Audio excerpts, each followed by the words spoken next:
I never imagined that dedicating 10 years of my life to our family restaurant would end this way. Since I was 22, I sacrificed my dream of becoming an architect to help my father grow Martinez Grill. Every morning at 5, I unlocked those doors, believing his promise that someday it would all be mine. That changed last Sunday when Dad announced at our family dinner that my cousin Jason would be inheriting the business instead of me. Just like that, a decade of sweat and sacrifice meant nothing. Before I continue my story, let me know where you are watching from.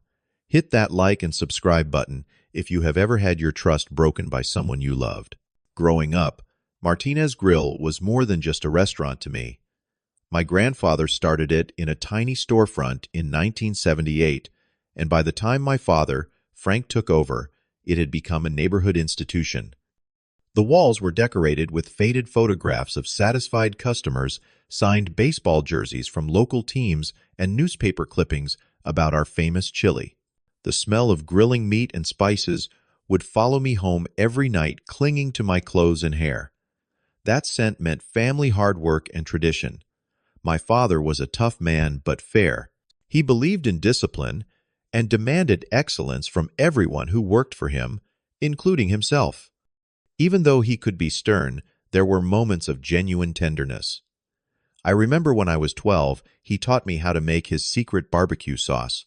We stood side by side at the industrial stove, and he guided my hand as I stirred, explaining each ingredient and its purpose. That was the first time he told me, "Salvador, pay attention.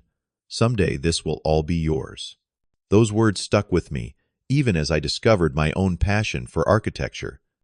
Throughout high school, I filled notebooks with building designs and restaurant layouts. My math teacher recognized my talent and encouraged me to pursue it. By senior year, I had been accepted to a prestigious architecture program with a partial scholarship. When I showed Dad my acceptance letter, I expected him to be proud. Instead, his expression darkened. "Architecture. That is nice. But what about Martinez Grill?" he asked, gesturing around us. "4 generations of our family have put their hearts into this place. Will you be the first to walk away?" That conversation played on repeat in my mind throughout my freshman year of college. Every weekend, I would drive back to help at the restaurant, watching my father grow older before my eyes. The way his hands shook slightly after a long shift, how he winced when lifting heavy supply boxes. During one of these weekends, we had a conversation that changed the course of my life. "Dad, you need help here," I said, as we closed up for the night. "I manage fine," he insisted, though. We both knew the business was struggling to adapt to changing neighborhood demographics. What if I took some business classes along with architecture? I could help modernize the restaurant, create a new design concept, and still carry on the family tradition. His eyes lit up. "You would do that. Come back and join the business." "I would. But I have ideas, Dad. We need to update some things." He clapped me on the shoulder, smiling more genuinely than I had seen in months. "When you finish school, the restaurant will be waiting. We will make changes together, and when the time comes, you will take over. That is my promise." 2 weeks later, I withdrew from the architecture program and transferred to a business school closer to home.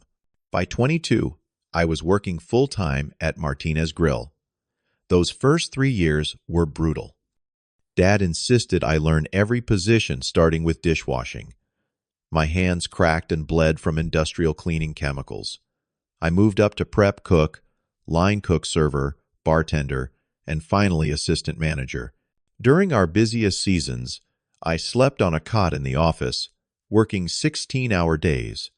Dad never eased up on his criticism, publicly correcting me in front of staff when I made mistakes.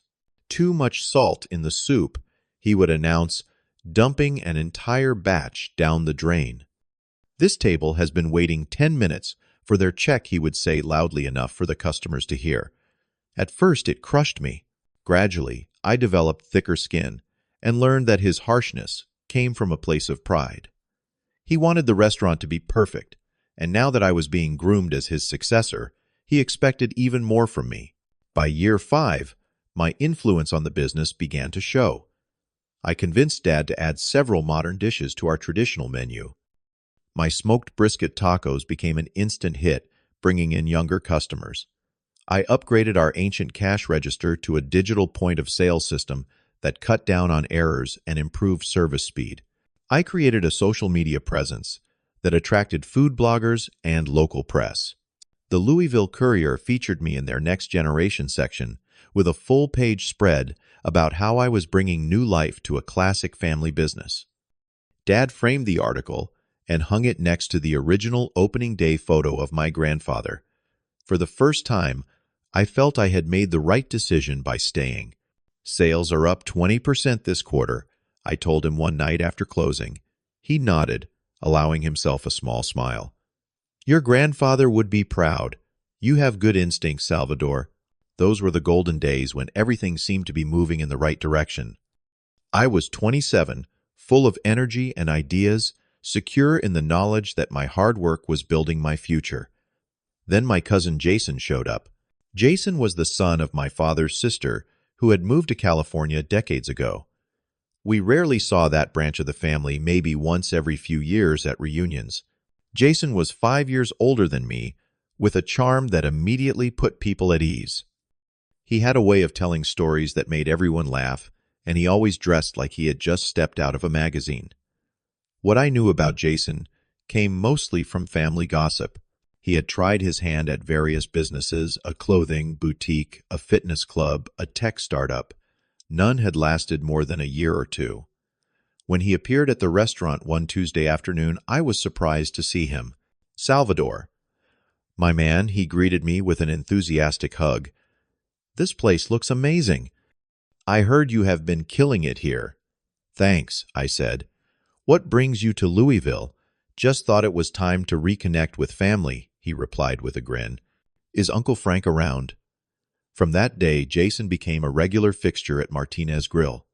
At first, he just observed, asking questions about operations and finances that seemed casual but probed deeper than I was comfortable with. Within a month, he was offering suggestions about menu pricing and supplier negotiations. My father, to my surprise, listened attentively. "Jason has some interesting perspectives," Dad commented after one such conversation. "He knows people in the restaurant groups in Los Angeles, very useful connections." I tried to hide my concern.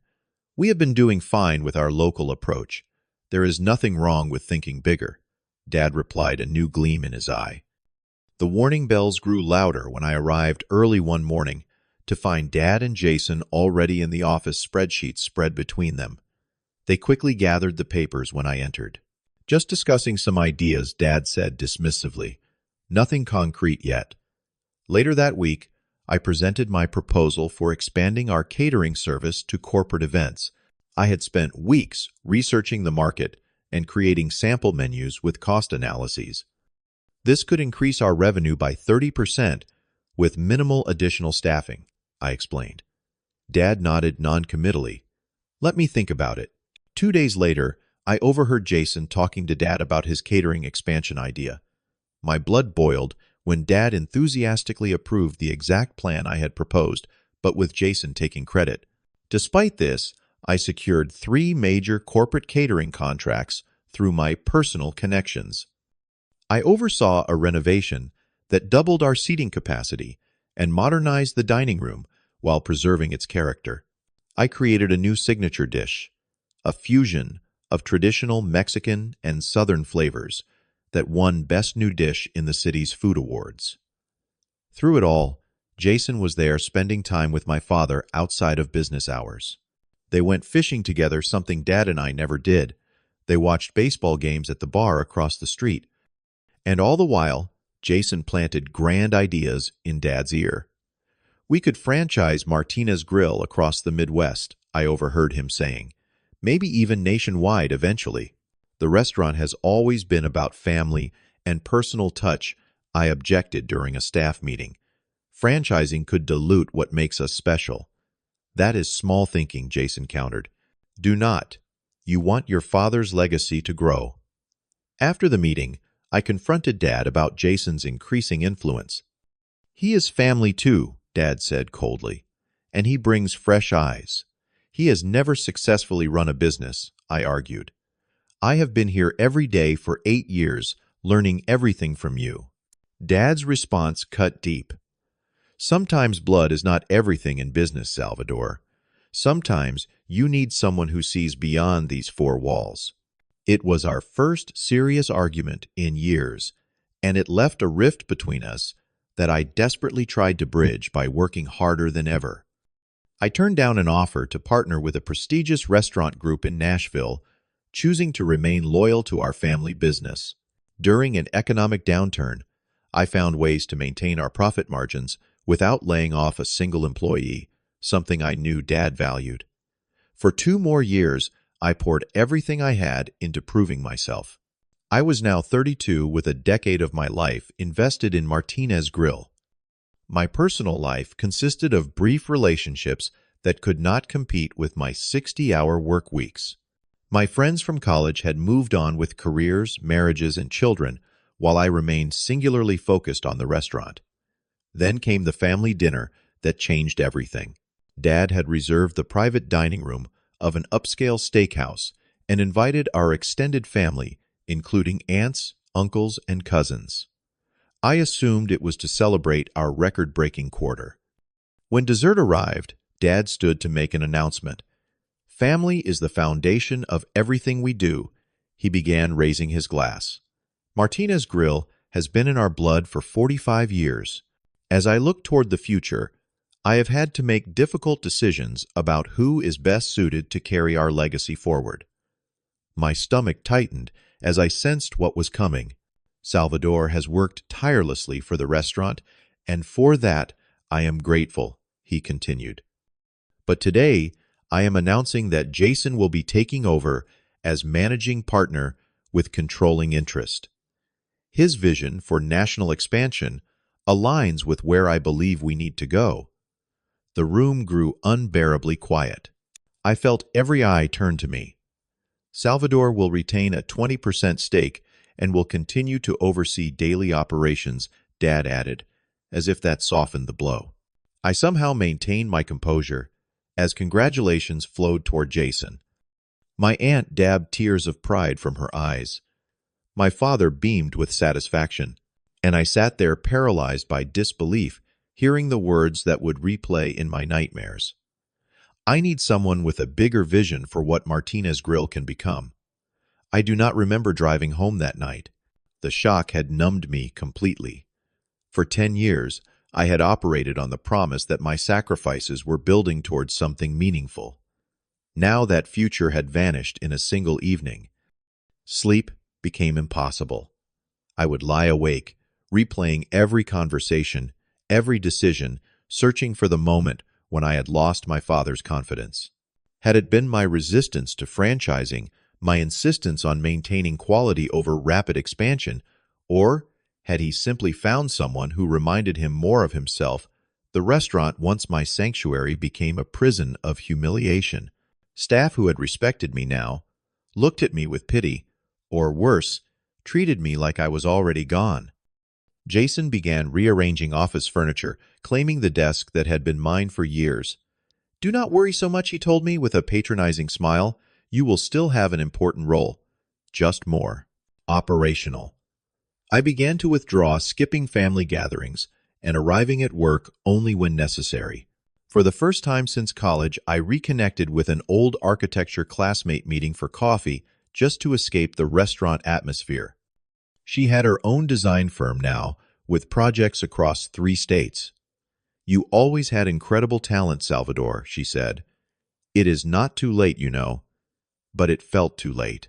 At 32, starting over seemed impossible. I had specialized knowledge that was valuable nowhere except the business that no longer wanted me. The turning point came unexpectedly. I had returned to the restaurant after hours to retrieve some personal items when I overheard Jason on the phone in the office door, slightly ajar. "Once the paperwork is signed next month, we can move forward with the sale," he was saying. "The old man does not need to know the details until it is done. Just make sure the offer includes the position we discussed for me." I froze, then carefully moved closer. "The brand is what they want," Jason continued. They will probably close this location eventually, but the name and recipes are the valuable assets. The realization hit me like a physical blow. Jason was not planning to expand the family business. He was positioning it for corporate acquisition, something my father would never approve. The restaurant that my grandfather had built, from nothing that my father had poured his life into, that I had sacrificed my dreams for, was going to be dismantled and sold for parts. The next morning, I arrived early and searched Jason's desk. In a locked drawer that yielded to my spare key, I found documents from a restaurant conglomerate based in Chicago outlining terms for purchasing Martinez Grill. Jason would receive a substantial payment and a regional director position within their corporate structure. I also discovered evidence that Jason had fabricated much of his business background. The successful connections in Los Angeles were mostly acquaintances who had given him minor consulting work. His understanding of restaurant operations was superficial, at best gleaned from business articles and YouTube videos. Armed with this information, I approached my father at his home, determined to open his eyes. "Dad, I need to show you something important about Jason." I began spreading the documents on his kitchen table. He glanced at them with irritation. "You went through private business papers. This is exactly the problem, Salvador. You cannot accept change. These are plans to sell the restaurant to a corporate chain," I insisted. "Jason has been lying to you. He has no intention of growing our family business. He wants to cash out." Dad skimmed the papers, his expression hardening. "These are just exploratory discussions. Jason is considering all options for growth." He told them they could close our original location. The place Grandpa built, sometimes sacrifices must be made for progress. Dad said, though I could see uncertainty in his eyes. "Maybe, if you had Jason's ambition, we would not be having this conversation." I gathered the papers with shaking hands. "Ambition? I gave up my career for this restaurant. I worked alongside you every day for a decade. I brought in new customers while preserving what made us special. If that is not ambition, then I do not know what is." I walked out, feeling a finality that terrified me. For the first time, I truly understood that I might have lost not just the business, but my relationship with my father. That night, in my small apartment that I had never bothered to properly furnish because I spent so little time there, I hit rock bottom. I sat on the floor with a half-empty bottle of bourbon surrounded by old college sketchbooks I had unearthed from storage. The architectural drawings reminded me of who I had been before the dreams I had set aside. The next morning, nursing a hangover and profound clarity, I took a walk through my old neighborhood. I passed the elementary school where teachers had first noticed my drawing ability, the community center where I had taken my first drafting class, the park where Dad and I used to play catch before the restaurant consumed our lives. Standing at that park, watching children play while parents looked on with pride, something crystallized within me. I would not remain a victim in this story. I would not slink away defeated after giving a decade of my life. The restaurant was worth fighting for, not just as my inheritance, but as the true legacy my grandfather and father had built before Jason's manipulation. I spent the next week researching.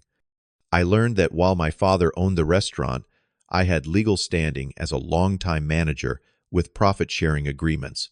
I discovered that the original family recipes which Jason was counting on acquiring had never been formally documented as company assets. I found that several of our supplier contracts were established through my personal relationships. I contacted Sophia, our family attorney, who had known me since childhood, to understand my options. "You have more leverage than you realize, Salvador," she advised after reviewing the documents, "especially with these plans to sell that your father clearly does not fully understand." I reached out to our most loyal employees, some who had worked at Martinez Grill for 20 years, to gauge their feelings about the changes. All expressed concern about Jason's leadership and the rumors of corporate sale. Then I did something I never thought I would do. I set up surveillance in the office to catch Jason in the act. Within 3 days, I had video of him altering financial records to make the business appear more profitable to potential buyers, inflating revenue figures by nearly 30%. When I confronted him after hours, his charming facade crumbled immediately. "You really think you can stop this?" he sneered. Uncle Frank has made his decision. He wants someone with vision, not a glorified kitchen manager. The vision to sell out everything our family built, I challenged. Business is business. Loyalty does not pay the bills. He pulled out his checkbook. "Name your price to walk away quietly." $50,075. I recorded every word of this conversation on my phone. "You cannot buy me out of my own family," I told him, walking away with the evidence I needed. The following Sunday, I invited the entire staff to an emergency meeting before opening. Many came, despite it being their day off, sensing the importance.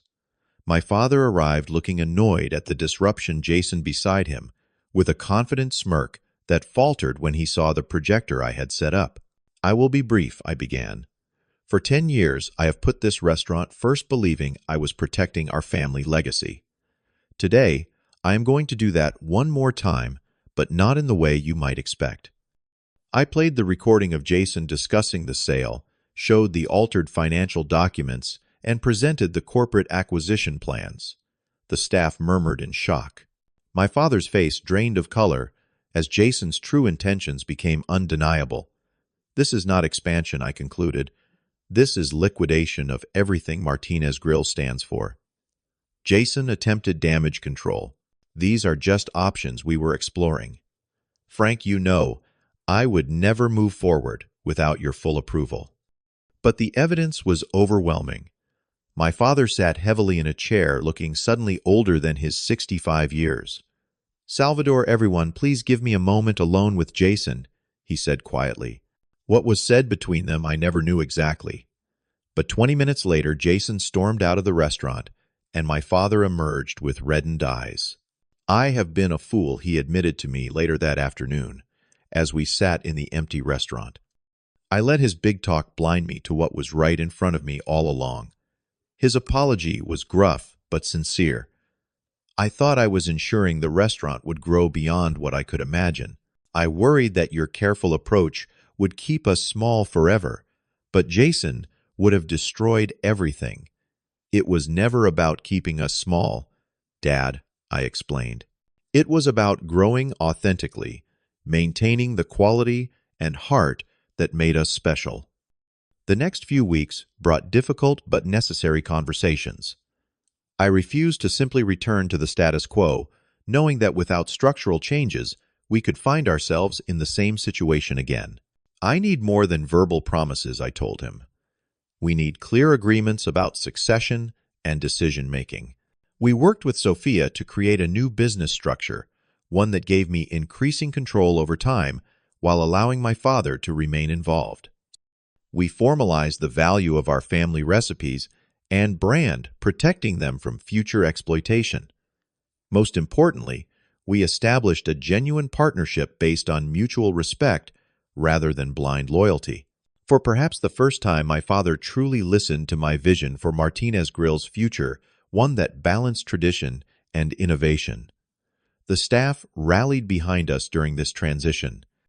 Many had witnessed my decade of dedication and were relieved to see the restaurant remaining true to its roots while embracing necessary changes. We lost a few weeks of momentum, but regained it quickly, as word spread that the original Martinez family was still firmly at the helm. Personally, I began the slow process of reclaiming parts of myself I had set aside. I enrolled in evening architectural design courses, not to change careers, but to nurture the creativity that had always been part of me. I joined a recreational soccer league, making friends outside the restaurant industry for the first time in years. Most surprisingly, my relationship with my father evolved. Without the pressure of being purely boss and employee, we rediscovered common ground. Once a month, we closed the restaurant and cooked together, just the two of us, experimenting with new recipes and refining old ones. 1 year after the confrontation, Martinez Grill had transformed. We had opened a second location, smaller, and focused on quick service, but with the same quality ingredients and family recipes. Our catering business had expanded to include corporate events across 3 states. Most meaningfully, we had created a cooking program for at-risk youth teaching kitchen skills and business basics. I had found that elusive balance between honoring our legacy and creating something new. The architecture courses had inspired a distinctive design for our new location, merging industrial elements with warm, traditional touches that told our family story. One evening, as we closed the original restaurant, my father presented me with a gift, a hand-tooled, leather-bound book. "These are the original recipes," he said, including my father's notes and my own adjustments over the years. "Now there is space for yours." The gesture acknowledged what we both now understood: true inheritance was not just about ownership papers. It was about values, knowledge, and trust, earned through actions, not blood relation or smooth talking. I always thought legacy meant preserving exactly what came before, Dad reflected as we sat at the bar, the restaurant quiet around us. Now I see, it is about having the wisdom to know what to keep and what to change. As I look toward the future, now I understand that the painful journey was necessary. Had Jason never appeared, I might have continued working under vague promises, never truly finding my voice or demanding proper recognition. The crisis forced me to discover my own worth and the courage to stand up for it. So I ask you, have you ever had to fight for something that should have been yours by right? How did you find the strength to stand up for yourself? Comment below with your stories. If this tale of family business drama resonated with you, please like this video and subscribe to hear more real-life stories of betrayal and redemption. Share with someone you know who might be struggling to be valued in their family or workplace. Thank you for listening, and remember that sometimes losing what you thought you wanted leads to gaining what you truly deserve.